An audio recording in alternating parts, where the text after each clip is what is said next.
October 1944, Breskens Pocket, Netherlands.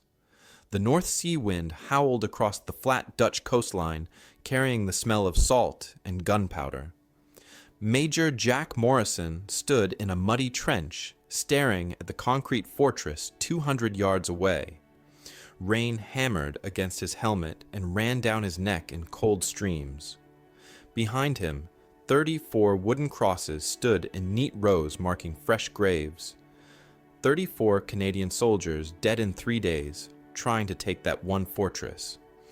34 families back home who would get telegrams saying their sons and husbands were never coming back. The fortress rose from the seawall like a giant tooth made of gray concrete. 12 feet of reinforced walls surrounded it on every side. Nazi engineers had built it in 1942 as part of the Atlantic Wall defenses.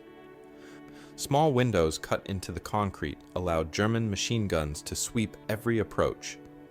Inside those walls, Major Klaus Richter commanded 180 Wehrmacht soldiers. They had enough food for 6 weeks. They had ammunition stacked floor to ceiling. They had 3 artillery pieces that could hit ships 15 miles away. And Major Richter had sent one message to the Canadians 3 days ago that made his position absolutely clear. A Canadian lieutenant had walked to the fortress under a white flag carrying a letter. The letter was simple: surrender now and your men will be treated well as prisoners of war. Fight and we will destroy you. 1 hour later, the German response came back written in perfect English on expensive paper. Major Richter's words were cold and direct. I am a German officer. I do not negotiate with liberators who are invaders. My men will fight to the last bullet. You may waste your soldiers trying to take this fortress. We will still be here when you give up and leave. This single fortress was stopping the entire Allied war effort. 30 miles away sat the port of Antwerp. Antwerp was the second biggest port in Europe. Through that port, the Allies could bring 4,000 tons of supplies every single day. Fuel for tanks, ammunition for artillery, food for soldiers, medicine for field hospitals. Everything the armies needed to push into Germany and end the war. But none of those supplies could reach Antwerp, while Major Richter controlled the Scheldt estuary. His artillery guns commanded the water route. Any Allied ship trying to pass would be blown apart. The Germans knew this. Richter knew this. And that knowledge made him confident he could hold his fortress forever. The Allied commanders had thrown everything they had at the problem. British destroyers sailed close to shore and fired 500 shells at the concrete walls. The shells exploded in huge fountains of fire and smoke. When the smoke cleared, the walls showed no damage. The concrete was too thick. The shells just bounced off or exploded harmlessly on the surface. American generals wanted to use heavy bombers to drop 1,000-pound bombs on the fortress, but Dutch civilian families still lived in houses 30 yards away. Bombing would kill innocent people. The commanders refused to give that order. So the Canadians tried infantry assaults. The first attack came at dawn 2 days ago. 80 men charged across the open ground toward the fortress. German machine guns opened fire when the Canadians were 150 yards away. 23 men died in the first 90 seconds. 19 more fell wounded. The survivors crawled back to the trenches, dragging their injured friends. The second assault came that afternoon with smoke grenades and covering fire. 60 Canadians advanced through the smoke. The Germans waited silently until the Canadians were 50 feet away. Then they opened fire using the sound of footsteps to aim through the smoke. 24 more Canadians fell. The third assault came the next morning with different tactics and more artillery support. The result was the same. More wooden crosses, more letters to write to families, more failure. A British admiral visited the Canadian positions that rainy morning. He wore a clean uniform and shiny boots that had never seen mud. He pointed at the fortress with his walking stick and spoke with absolute certainty. "We will continue the naval bombardment," he said. "Bigger guns are coming. We will pound them day and night until the concrete cracks." An American general stood beside him, nodding his head. "Acceptable casualties," the American said. "Send another infantry wave with better support. Eventually, their defenses will break." The Canadian officers listened to this advice and felt sick in their stomachs. More bombing had failed 500 times already. More soldiers charging across open ground would just mean more graves. But winter storms were coming. In 48 hours, heavy weather would make any naval operations impossible. If they did not take the fortress before the storms arrived, they would have to wait until spring. Every day of delay meant 4,000 tons of supplies stuck in warehouses instead of reaching the front lines. Major Jack Morrison studied the map spread across a wooden ammunition crate and said nothing during the meeting. He was 29 years old, with weathered skin and strong hands scarred from years of hard work. Before the war, Morrison had been a deep-sea fisherman in Newfoundland. He knew boats and nets and the moods of the ocean. He understood how to read weather in the color of clouds and the smell of the wind. When ice jams blocked fishing harbors in winter, Morrison was the man the villages called.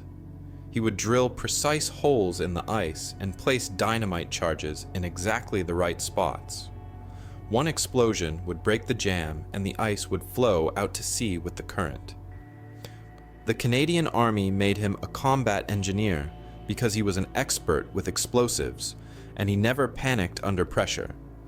Now, Morrison ignored the generals arguing about artillery and looked at something they had completely overlooked: tide charts. The Scheldt estuary had the second highest tides in all of Europe. At high tide, the water rose 23 feet above mean sea level.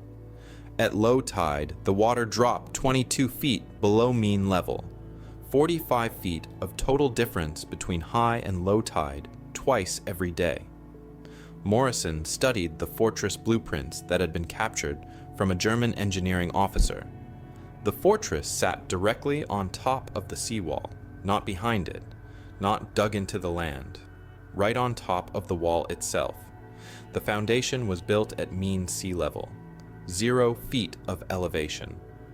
Morrison could see drainage pumps marked on the blueprints. They were designed to handle normal rainfall and normal tides. But what would happen if the water was not normal? Morrison stared at the gray North Sea stretching to the horizon. He thought about fish swimming through currents and tides. Fish never fought against the ocean. They used the water's power to move where they wanted to go. They let the current carry them. Morrison had spent 15 years on fishing boats learning that same lesson. You do not fight the sea, you work with it. He looked back at the tide charts, and then at the seawall, and then at the fortress. His finger traced the path water would take if the seawall was breached at the right spot at the right time. And for the first time in 3 days, Major Jack Morrison smiled. He whispered to himself in the cold rain, "Fish don't fight the current. They use it, and I know exactly how to use it." Morrison requested an urgent meeting with his engineering team that afternoon. 6 men gathered in a supply tent out of the rain. Morrison spread his maps and tide charts across a table made from stacked ammunition boxes. The engineers crowded around, looking at the papers covered in Morrison's handwritten notes and calculations. Morrison pointed to a spot on the map 200 yards west of the fortress. "Here," he said. "The British naval bombardment 3 weeks ago damaged this section of the seawall. I have seen it through binoculars. The concrete is cracked and broken. This is our weak point." A young lieutenant named Davies leaned closer to study the map. "What are you thinking, sir?" Morrison traced his finger from the damaged wall section to the fortress. "If we breach the wall here at low tide, the North Sea will pour through the gap. The water will spread across this entire area.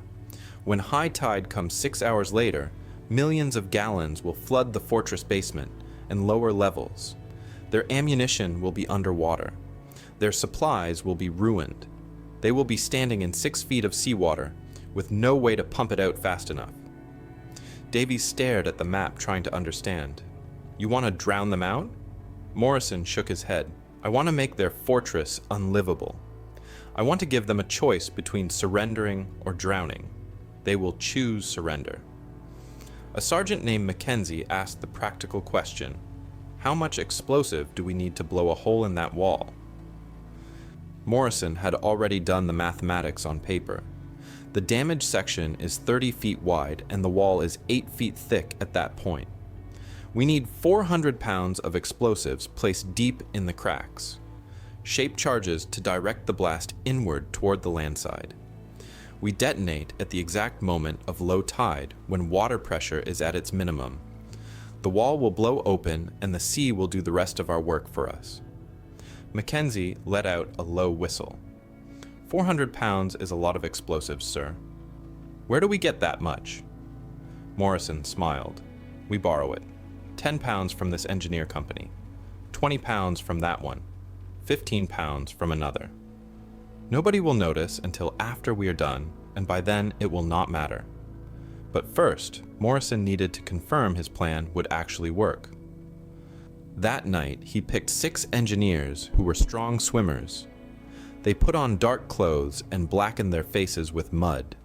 The moon was hidden behind thick clouds. Perfect conditions for invisible work. At 11 o'clock, they slipped into the freezing North Sea and swam toward the damaged section of wall.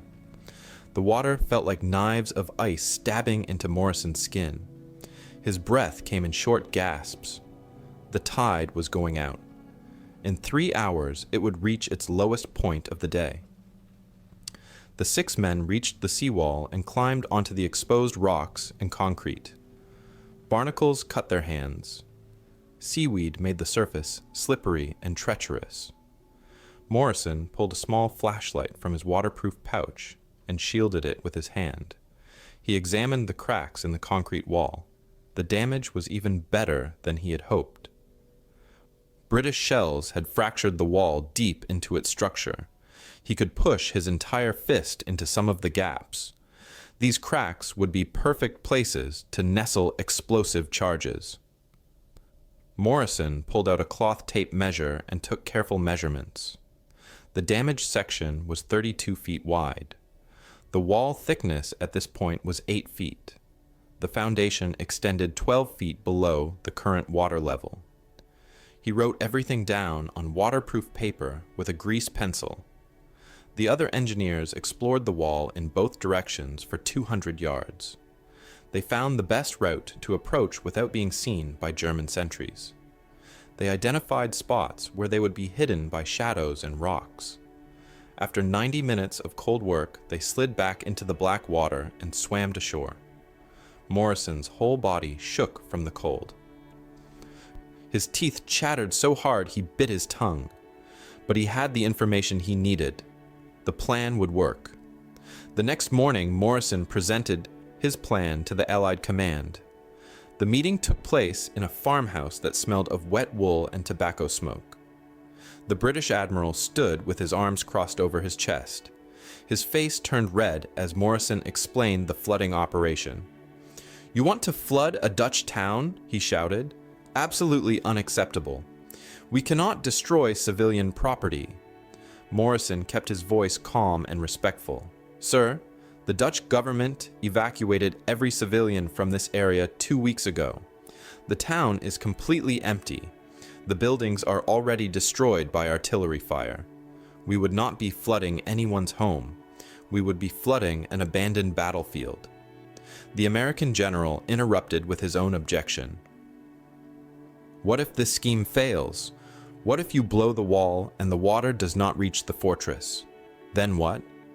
Morrison had prepared for this question. "Then we are in exactly the same position we are in right now, sir. The fortress still stands and we try a different approach. But if the plan succeeds, we take that position without losing one more soldier. The British admiral shook his head firmly. This is madness. Proper military doctrine says we continue the bombardment. We bring in heavier naval guns, we pound them until they break. The American general nodded his agreement. We should launch another infantry assault with better artillery preparation. That is how wars are won, through superior firepower and determination. Morrison felt frustration building inside his chest, but he kept his face neutral and professional. The so-called proper way had already killed 34 of his friends. The proper way was failing. But Morrison was only a major. These men were an admiral and a general. He could not force them to listen to a fisherman from Newfoundland who thought he knew better than professional military commanders. Then a voice spoke from the doorway. I think the major's plan is excellent. Everyone in the room turned to look. Lieutenant General Guy Simmons walked into the farmhouse. He commanded the entire 2nd Canadian Corps.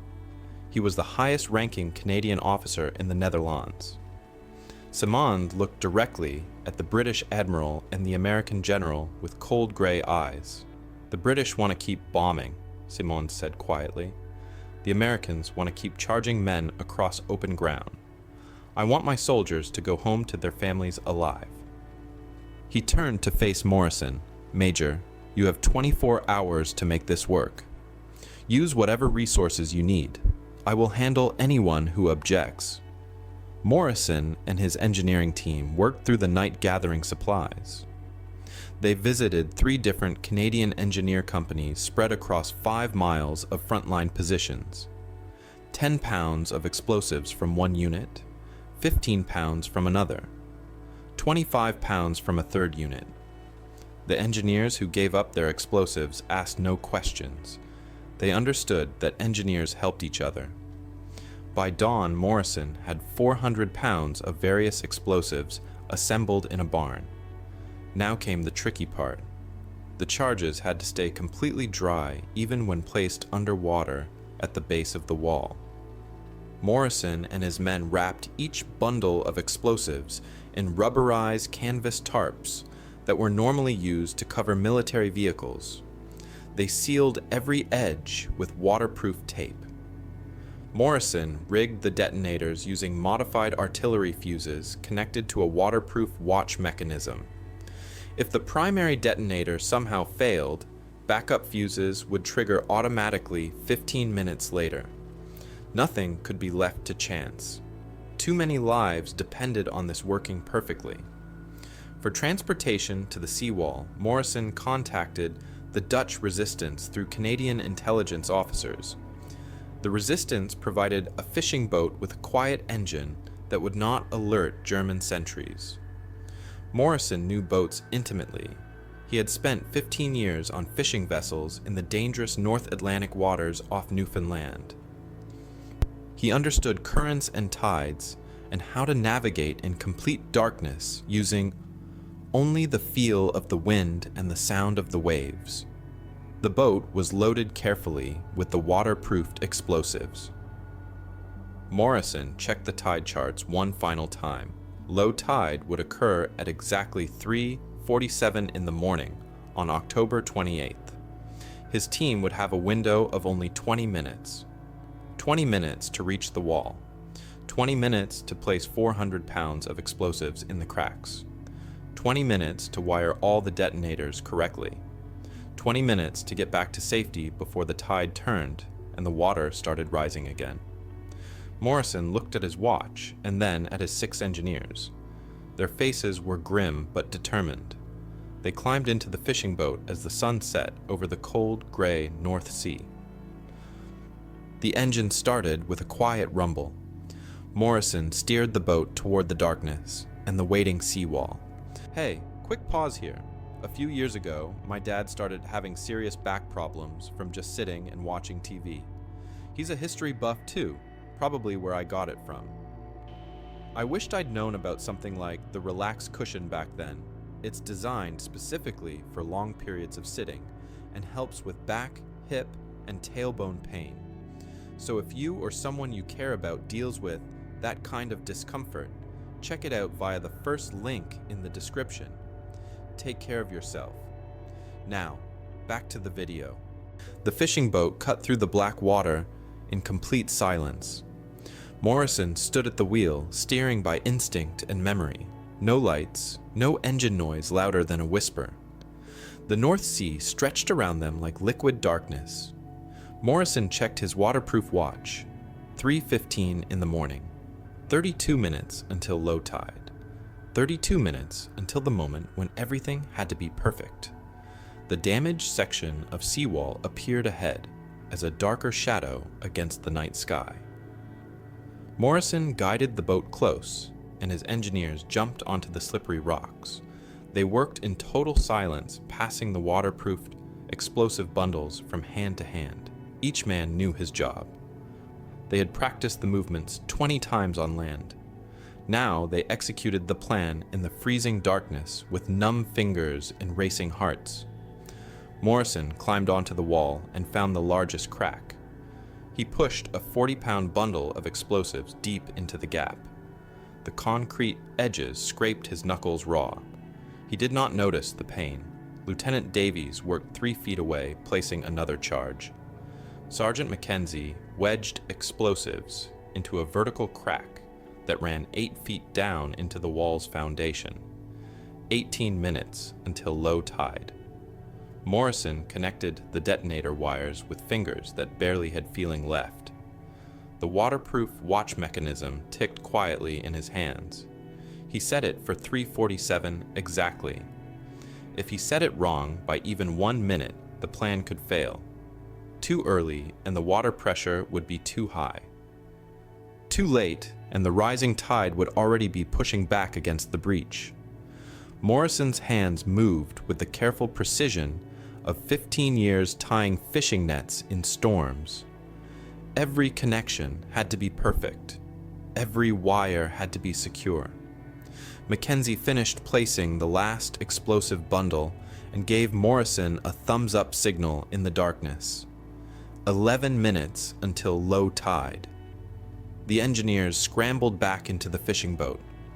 Morrison made one final check of the detonator connections. Everything looked correct. He jumped into the boat and pushed off from the wall.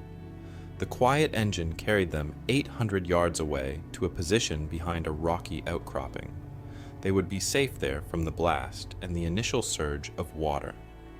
Morrison and his men crouched in the boat and waited. The wind picked up, carrying spray that stung their faces. The North Sea made small slapping sounds against the boat hull. Morrison watched his watch. 5 minutes, 4 minutes, 3 minutes.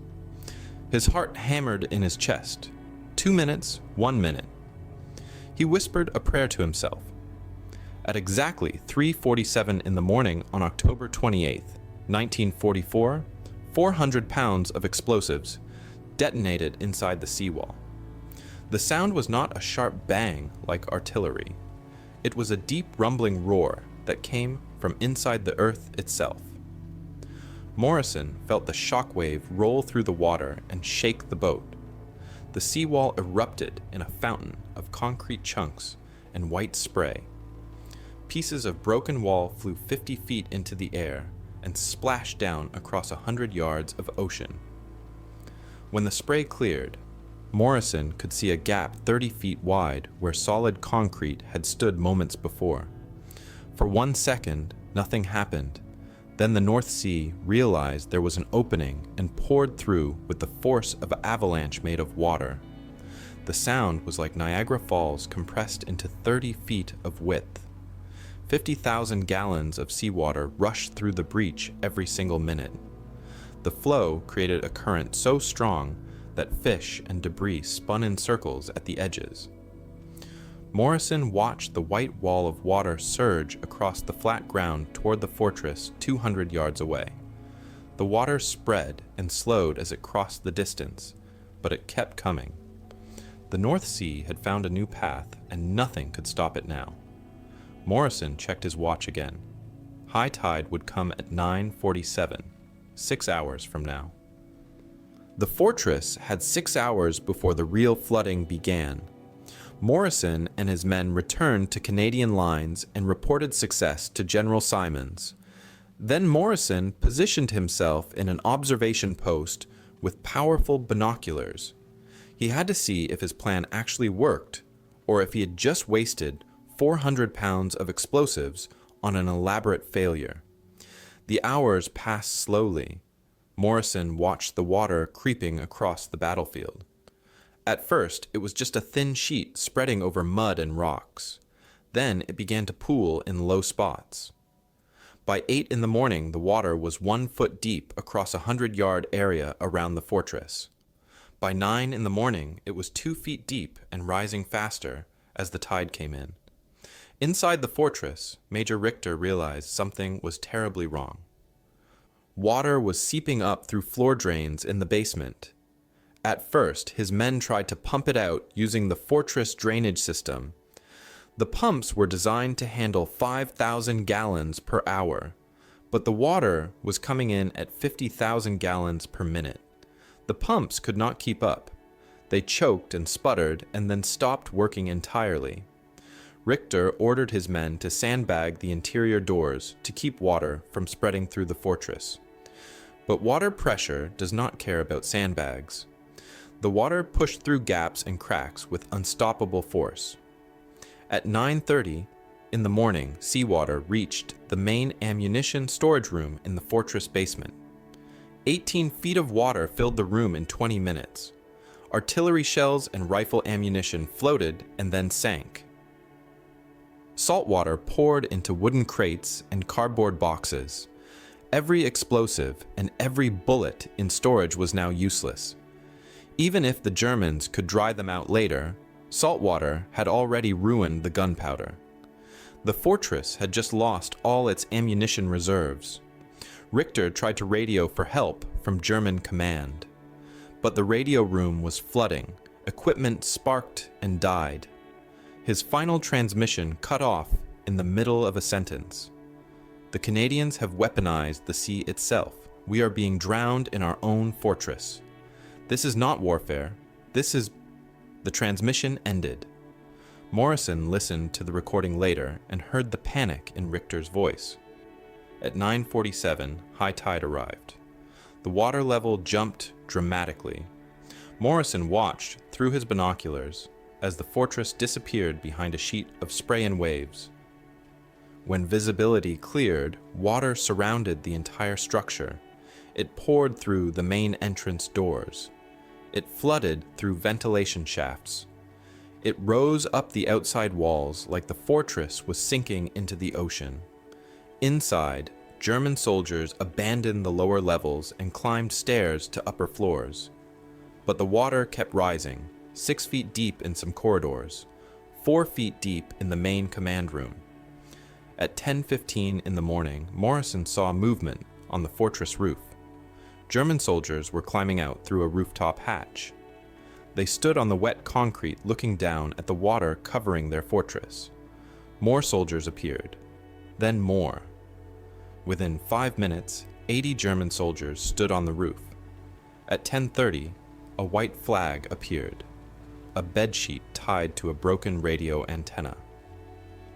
The white fabric snapped and fluttered in the wind. Morrison felt relief flood through his entire body. It had worked. The plan had actually worked. At 10:45, the main fortress door opened. German soldiers began wading out through chest-deep water. Their hands were raised above their heads. Their uniforms were soaked. Their faces showed shock and confusion. They had expected to fight bullets and bombs. Instead, they had been defeated by the ocean itself. 180 German soldiers surrendered in groups of 10 and 20. They waded through the water toward Canadian lines. Some of them were crying. Some looked angry. Most just looked exhausted and beaten. Major Klaus Richter emerged last at 11 o'clock. He waded through the water still wearing his officer's cap. Water dripped from his uniform. He carried nothing except his dignity. A Canadian officer met him and accepted his formal surrender. Richter looked back at his fortress sitting in 6 feet of seawater. His voice was quiet when he spoke in English. "You did not fight us with guns. You fought us with the sea. I have been a soldier for 20 years, and I have never seen anything like this." The Canadian officer nodded. "War changes, sir. We adapt or we die." Richter handed over his pistol and became a prisoner of war. Morrison stood in the observation post and watched the last Germans surrender. Not one Canadian soldier had died in this operation, not one. The comparison to conventional assault made his chest tight with emotion. Military analysts later estimated a frontal assault would have cost 200 to 300 Canadian casualties. The actual cost was 400 pounds of explosives and 1 breached seawall. The Scheldt estuary was now open to Allied shipping. Within 72 hours, the first supply ships reached Antwerp. 4,000 tons of supplies every single day began flowing to Allied armies. The war would continue for 7 more months, but this moment marked a turning point. And it had been won not with superior firepower, but with superior thinking. Morrison had thought like a fisherman, not a soldier. And that made all the difference. The flooding of Major Richter's fortress changed how the Allies fought for the rest of the war. Within 1 week, every Canadian engineer unit requested copies of Morrison's plans. They wanted to know the exact mathematics, how much explosive for different wall thicknesses, how to calculate tidal flows, how to time detonations for maximum effect. Morrison sat in a farmhouse for 3 days straight writing detailed reports. He drew diagrams showing the placement of charges in wall cracks.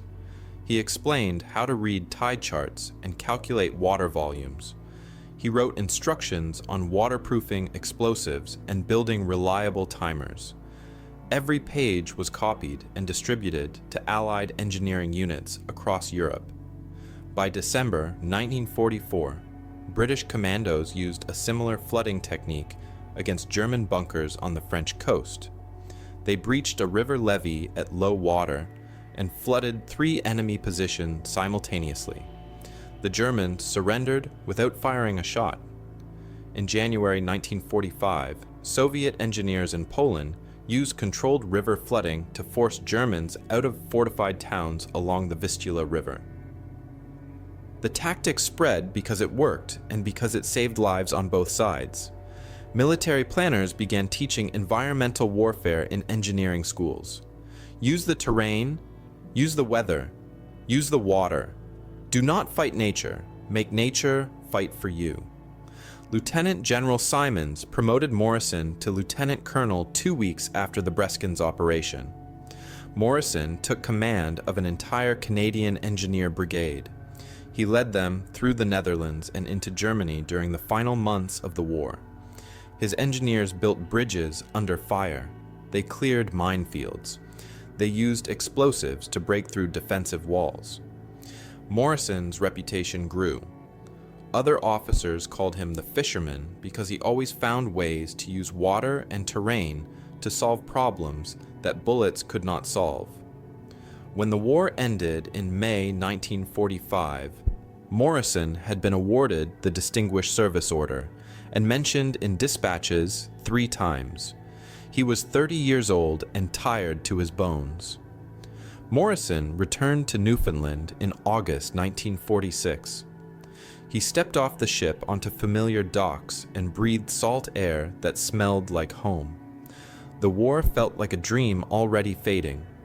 Morrison went back to fishing for 2 years, but the ocean had changed for him. He had seen too much, used too much. The water no longer felt peaceful. In 1948, he became harbor master for his home port. He managed boat traffic and tide schedules and repairs. He also started a small fishing fleet company. By 1960, he owned 12 boats and employed 40 men. Morrison never spoke about the war unless someone asked directly. Even then, his answers were short. What he did during the war was private. The memories belonged to him and to the men who had been there. Morrison lived quietly for 43 years after the war ended. He married in 1949, had 3 children, watched them grow up and have children of their own. He died in 1989 at age 74 from a heart attack while working on his boat. The people of Newfoundland remembered him as a good harbor master and a fair businessman. In 1991, the provincial government named a new bridge after him. The Morrison Bridge connected the mainland to a small fishing island. Most people who drove across that bridge never knew why it had that name. They did not know about the fortress, or the sea wall, or the 180 Germans who surrendered to seawater. Major Klaus Richter spent nearly 2 years as a prisoner of war in a Canadian camp. The Canadians treated him well. He had a bed and food and medical care. In June 1946, Richter returned to Germany and found his home city of Hamburg destroyed by Allied bombing. 70% of the city was rubble. His family home was gone. His wife had died in the bombing. His children had been sent to live with relatives in the countryside. Richter was 46 years old, and his entire world had been erased. The new German government would not allow former Wehrmacht officers to serve in any military capacity. Richter became a schoolteacher instead. He taught history and geography to children who had grown up during the war. He never talked about his military service. But in 1962, at age 62, Richter wrote a memoir called Fortress of Water. The book described his experience at Breskens. He wrote about the moment he realized the Canadians were flooding his position. He wrote about the fear of drowning in his own fortress. He wrote about the shame of surrender and the relief of survival. The book's final chapter acknowledged Morrison's tactic as militarily brilliant and morally sound. Richter wrote that Morrison had defeated him without massacre. That distinction mattered. In 1978, Richter traveled to Newfoundland. He was 78 years old and wanted to meet the man who had flooded him out 34 years earlier. Richter found Morrison working on a fishing boat in the harbor. The two men looked at each other for a long moment. Then Morrison invited Richter aboard his boat. They spent the afternoon on the water, not saying much. They watched the tides come in and go out. They felt the wind and smelled the salt air. When they returned to shore, Richter shook Morrison's hand and said something Morrison never forgot. "You understood the ocean better than I understood concrete." Morrison smiled and replied that concrete was just concrete, but the ocean was alive. They parted as old men who had once been enemies and were now just two people who understood the sea. Richter died 3 years later in 1981 at age 81. The lessons from the Breskens flooding operation spread far beyond military circles. The story taught 3 important truths about solving impossible problems. First, use your environment as an ally instead of an obstacle. Morrison did not see the ocean as something in his way. He saw it as a weapon more powerful than any gun. Professional soldiers thought like soldiers. Morrison thought like a fisherman. That different perspective changed everything. Second, winning without killing is still winning. Morrison saved Canadian lives by not sending them to die in frontal assaults. He also saved German lives by giving them a choice to surrender instead of fight to the death. 180 German soldiers went home after the war because Morrison chose water over bullets. Third, questioning authority can save lives. The British admiral wanted more bombing. The American general wanted more infantry charges. Morrison questioned whether their way was the only way. His willingness to challenge conventional thinking led to a breakthrough that saved hundreds of lives. Modern militaries still study Morrison's operation in engineering schools and staff colleges. The principles he demonstrated remain relevant. During conflicts in Iraq and Afghanistan, coalition forces used controlled flooding to force enemies out of fortified positions. In urban combat, engineers redirect water from damaged pipes and canals to flood basement bunkers. The technology has advanced, but the basic idea stays the same. Use the environment, use physics, use nature's power instead of fighting against it. In the current war in Ukraine, both sides use dam controls and river flooding as tactical weapons. Every time military engineers breach a dam or redirect a river, they are using tactics that trace back to a Newfoundland fisherman standing in Dutch rain, staring at tide charts. Morrison gave only one interview about the Breskens operation. In 1987, 2 years before his death, a military historian visited him in Newfoundland. Morrison was 72 years old. The historian asked him to explain his thinking. Morrison sat on his porch overlooking the harbor and spoke slowly. "I was a fisherman before I was a soldier," he said.